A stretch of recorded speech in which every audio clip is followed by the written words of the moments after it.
Quanto à neuroquímica do sono, há receptores de adenosina e neurônios colinérgicos no prosencéfalo basal, aqui por diante PB, e esses receptores avaliam a necessidade homeostática de sono no indivíduo, mostrando, então, de acordo com o índice do estado energético celular. Quanto menor o índice energético, maior a necessidade de descanso.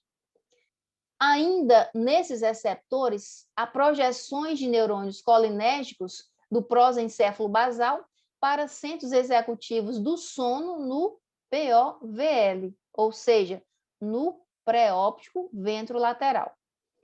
E neste caso, essas projeções referem-se à necessidade homeostática do sono.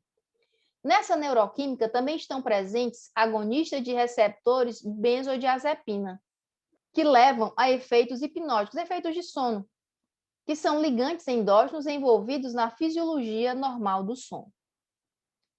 No que concerne à fisiologia da ritmicidade circadiana, há um ciclo de sono e vigília que é o mais evidente de muitos ritmos de 24 horas nos seres humanos. É o que se mais percebe, a vigília e o sono. Essa ritmicidade circadiana endógena é impelida a nível molecular por alças de feedback, de retroalimentação, da transcrição-tradução independentes, mostrando uma variação diária por componentes ambientais e aqueles produzidos ativamente por processo oscilatório endógeno. No caso ambientais, trabalhou mais, está mais cansado e assim por diante. Há também oscilações histoespecíficas independentes, as quais são coordenadas por marca-passo neural central, que é o NQS, ou seja, núcleos supraquiasmáticos no hipotálamo. Estes núcleos permitem observar um período geneticamente determinado em torno de 24,2 horas em seres humanos. É esse ritmo circadiano propriamente dito, mas ele é sincronizado para as 24 horas do ciclo ambiental de luz e escuridão. Então, existe essa pequena adaptação, mostrando, então, uma mediação deste para este pelo trato retino-hipotalâmico.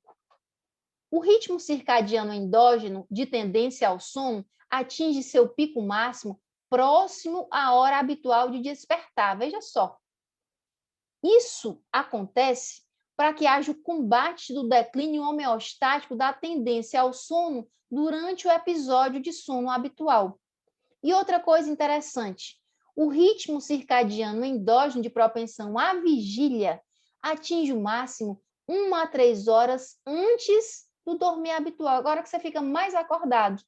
Veja bem, isso decorre do aumento da tendência ao sono longo do dia de vigília habitual, aquele tempo grande que você vai descansar. Há um descompasso do ritmo circadiano endógeno de sono e de vigília. E aí, esse descompasso pode incorrer em insônia, em menor vivacidade, aí você está exausto, vai dirigir, fecha assim um pouco o olho, acorda de uma vez, e logicamente uma redução no desempenho. Você vai assistir a uma aula, está meio cansado, por conta desse descompasso entre os ritmos de sono e de vigília. Em relação aos correlatos comportamentais dos estados e estágios de sono, há uma transição entre vigília e sono, especificamente no estágio N1 de sono. Isso ocorre em resposta a sinais auditivos ou visuais tênues, mas sem acordar. Sabe que ouviu alguma coisa, não sabe aonde nem o que foi exatamente, mas existe essa possibilidade nessa fase. E existe também aí uma memória de curto prazo, que é inibida no início do estágio do sono N1, do sono, no caso, não REM. Os indivíduos negam ter adormecido, deu aquela cochiladinha, mas não, dormi não. Quanto aos despertares no sono REM, existe uma recordação das imagens daqueles sonhos vivenciados nessa fase de sono REM. E essas imagens de sonhos são representadas sem muita riqueza de detalhes. e podem ser descritas após a interrupção, no caso do sono não REM. Aqui existe uma imagem bem vivenciada, bem refletida, que pode ser descrita de verdade. Já essa aqui é apenas sem riqueza de detalhes, não tem muita ideia, não lembro bem, é mais ou menos isso. Quanto aos correlatos fisiológicos dos estados e estágios do sono, é importante ressaltar, primeiro, que todos os principais sistemas fisiológicos são influenciados pelo sono. Já lembra quando você termina de almoçar que dá aquela sonolênciazinha, né? Há alterações cardiovasculares, principalmente no sono não REM ou de ondas lentas. Neste caso, esse correlato fisiológico se apresenta com a redução da pressão arterial e com a redução da frequência cardíaca. Se, no caso, houver alterações cardiovasculares, elas podem estar presentes durante o sono REM e são representadas por arritmias cardíacas. Por outra, se houverem alterações respiratórias, e estas estarão presentes no sono REM, na fase fásica e no sono não REM de ondas lentas, está-se diante de uma alteração respiratória regular. Não é, por exemplo, aquele padrão Chern-Stokes e assim por diante. Se houver alterações respiratórias na fase tônica do sono REM, essas alterações respiratórias já são irregulares. Se está-se diante de alterações endócrinas e estas presentes no sono não REM, na fase de ondas lentas, está-se diante de secreção de hormônio do crescimento em homens. Existe aquela história, se cresce no sono, né? Existe essa circunstância aqui específica. Nas alterações da função termorreguladora, que se dá no sono não REM, existe uma atenuação das respostas termorreguladoras ao estresse de calor e frio. E, por fim, dentre muitas outras, um exemplo das alterações na atividade física presentes no sono REM, pode haver surto de movimentos oculares associados à variabilidade da pressão arterial e da frequência cardíaca. Esta circunstância é mediada pelo nervo vago. Quanto aos distúrbios do sono e da vigília, vamos falar sobre a avaliação da insônia, primeiramente. Insônia, ou seja, a incapacidade de conseguir dormir bem, é uma queixa de sono inadequado, como a gente acabou de falar para você. E essa insônia pode ser classificada quanto ao tipo de alteração do sono e quanto à duração da queixa. No primeiro caso, a alteração do sono, pode haver dificuldade para adormecer, que chama-se insônia do início do sono.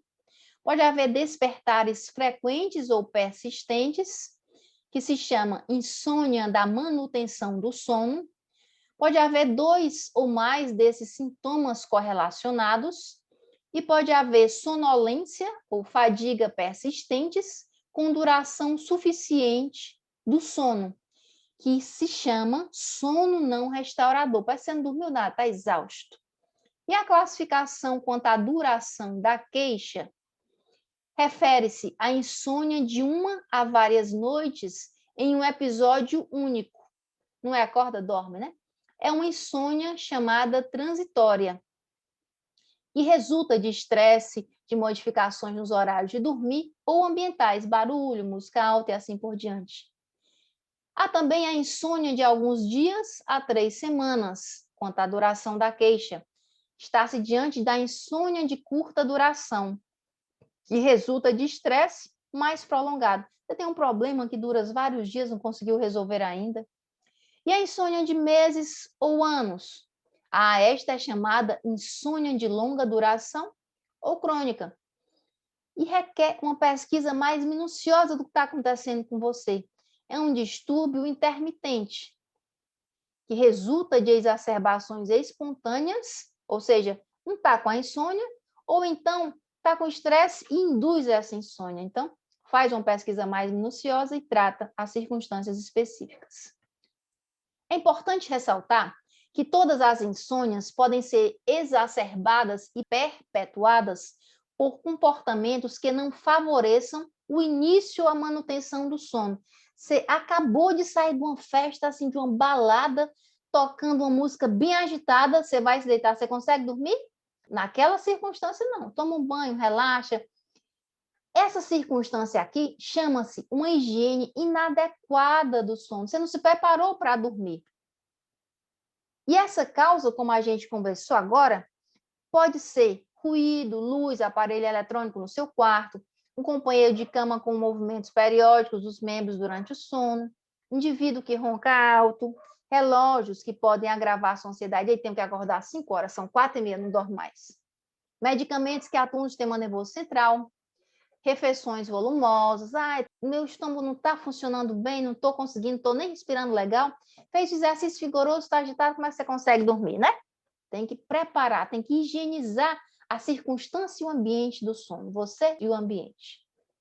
Pois bem, os pacientes devem ser aconselhados, nestes casos, a evitar atividades estressantes antes de dormir, seguir um ritual dele próprio, que o estimule a dormir, a ter sono antes de deitar. Já vai ali querendo cochilar. Preparar e reservar o quarto antes de dormir. Existem horários coerentes e regulares para dormir e estes horários devem ser respeitados, inclusive nos finais de semana. Você acorda todos os dias 7 da manhã, aí você diz assim, domingo eu quero acordar 10. Às vezes você não consegue. Existe esse ritual.